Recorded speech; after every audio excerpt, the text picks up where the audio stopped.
This podcast is brought to you by the School of Advanced Study, University of London.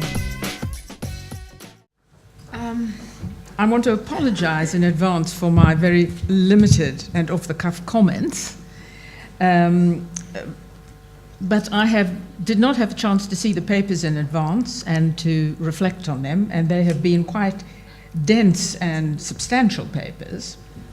Also, this session covers Mandela's period in office, which was not only brief, but marked by his increasing delegation to his successor Mbeki.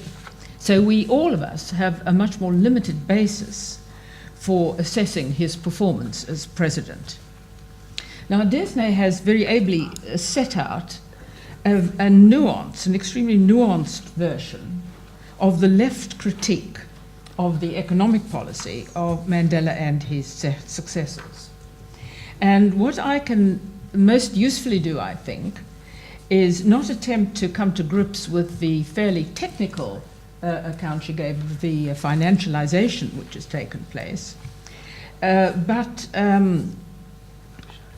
express some of the reservations I have long held about this widely accepted left critique, that the disappointments and shortcomings of ANC policy have been due to the neoliberal policies which it adopted at the behest of capital and the international financial institutions, and which are exemplified in the shift from the RDP to GEAR. And I think the underlying assumption of this whole critique is that a disciplined macroeconomic stance rules out redistribution. Now, I think so the South African government's post-apartheid record, as Desney to some extent recognizes, is an example of the fact that a disciplined macro stance can be combined with progressive economic policies, so that, as Desney recognizes, South Africa today has one of the most progressive welfare nets for a country of its size and stage of development. The ANC has also greatly increased expenditure on education, health and housing, and it has resisted pressures from big capital and from economic advisors to push ahead with privatization.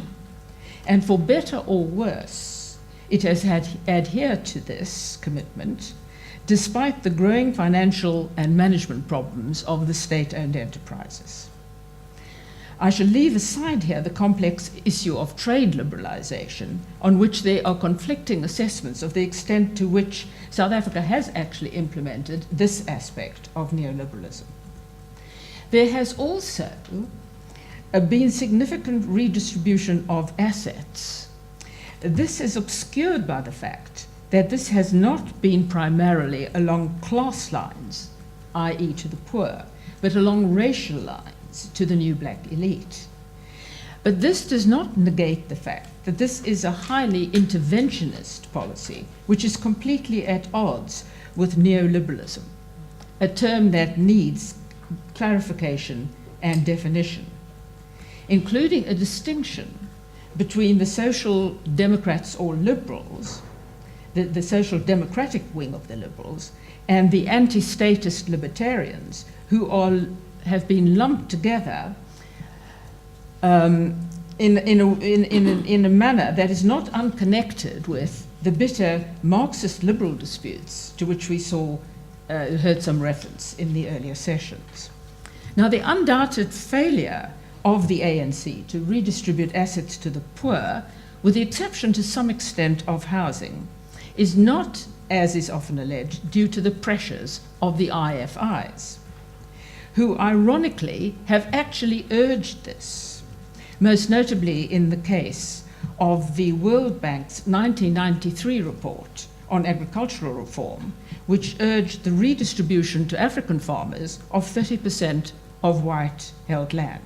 And this recommendation was adopted by the ANC and included in the RDP, but dropped from GEAR.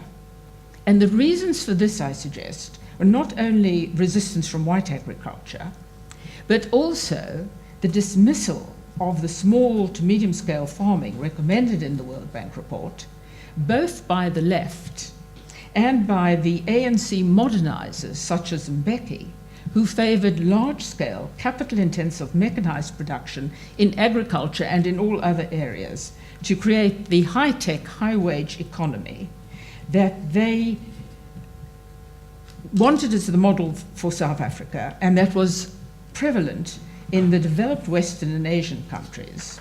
And they wanted to avoid a labor-intensive phase through which all these countries went as they absorbed the labor surpluses and raised standards of education and training. So clearly this is a complex picture, and one that does not fit the standard left depiction of an ANC forced to abandon redistributive plans, economic plans, by the international financial institutions and international capital. The ANC had choices, and its priority was the rapid promotion of an African bourgeoisie, including a very wealthy group who would take their place alongside the richest whites. This is not to dismiss Desnay's point about the ANC's worries about the lack of investment and indeed of capital flight, which we, as we know, Mandela and his successors were concerned about. And we certainly need more research on why the controls on outward capital movements were removed at such an early stage, and Mandela's view of this. As Desnay notes, international investors themselves have been very concerned about the political instability which could arise from continued poverty and growing inequality. So there is a puzzle here. You cannot, how much of this is to be explained by pressures from capital and from the international financial institutions, and how much by internal struggles within the ANC itself, particularly the pressures of the rising black elite. My own view, provisional at the moment, is that the ANC had much more room for maneuver in a progressive redistribution direction than is recognized by it's all due to neoliberalism and the forces of international financial capital mantra. Now, the question for us in this session is, what was Mandela's thinking on these issues? Even if he did not think through specific policies, what was his orientation?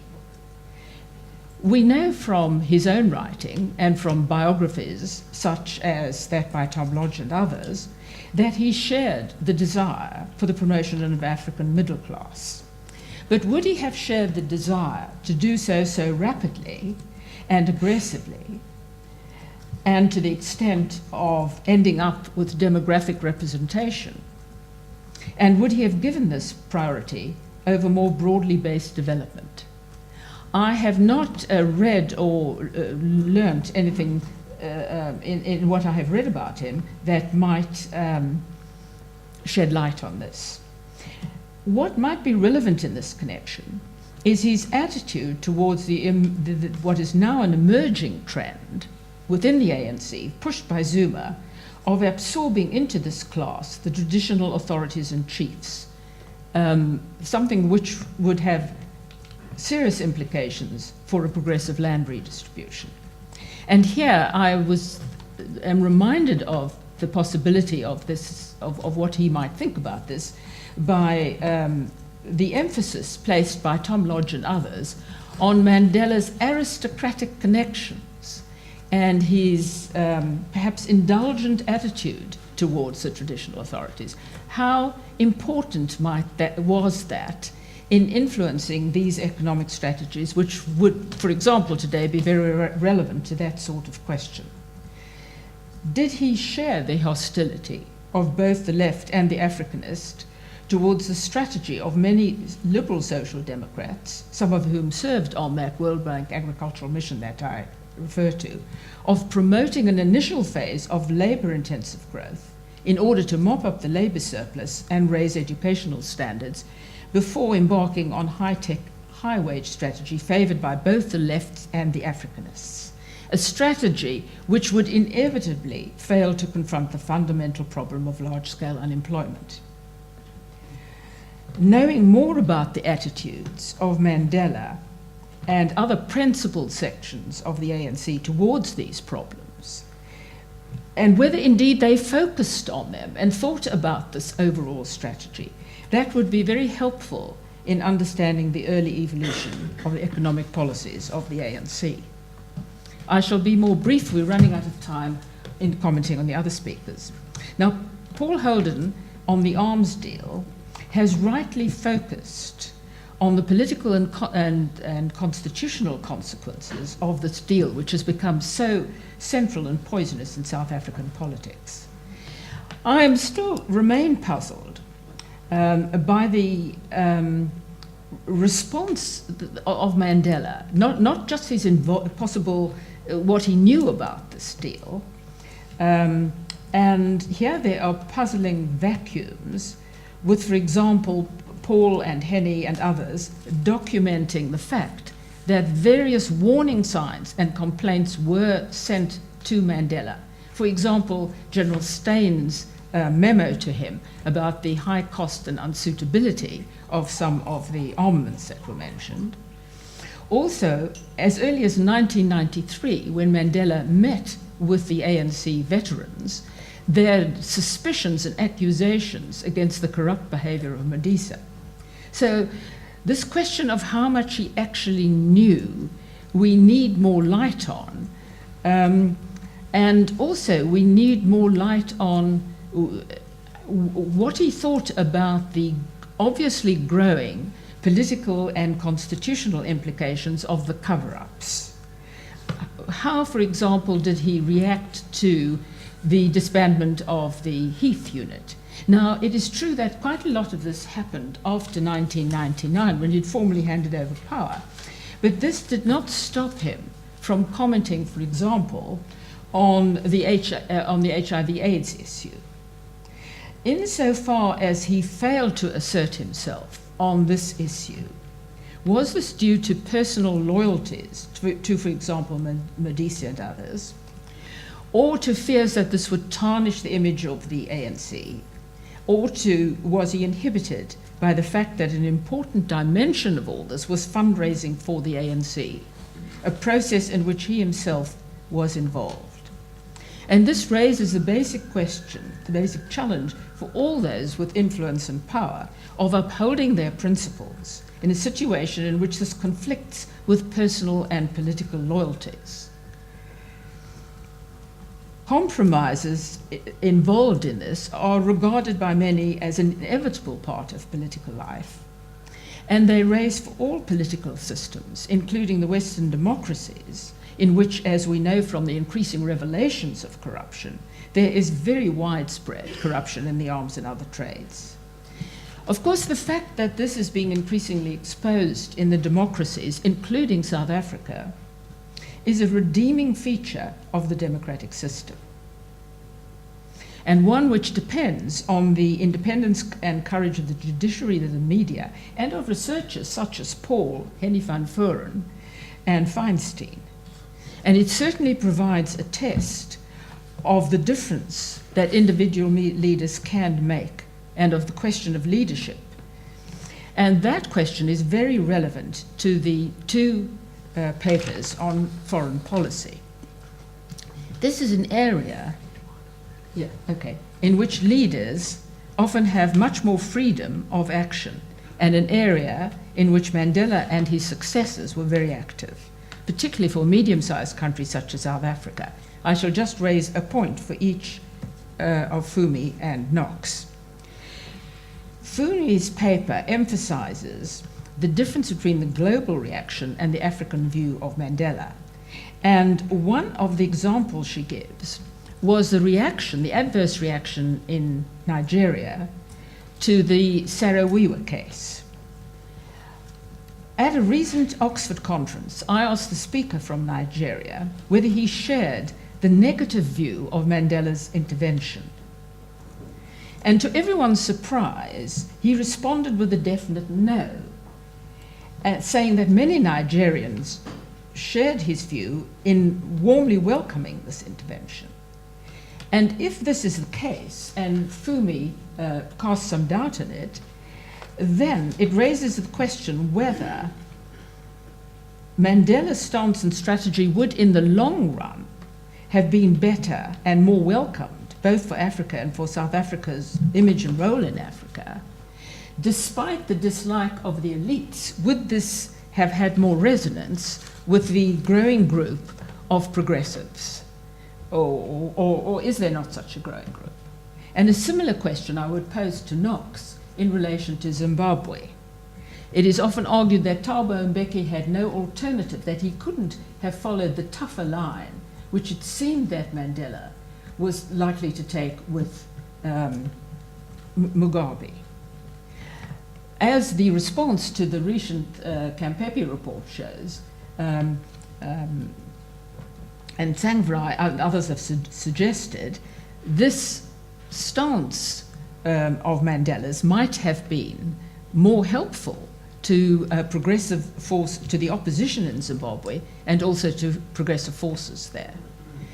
The last point is that there have been a number of interesting developments in SADC, such as the downgrading of the SADC tribunal over the Zimbabwe land rights issue, and the decision of the South African Constitutional Court about the duty of South Africa to pursue allegations of torture in Zimbabwe.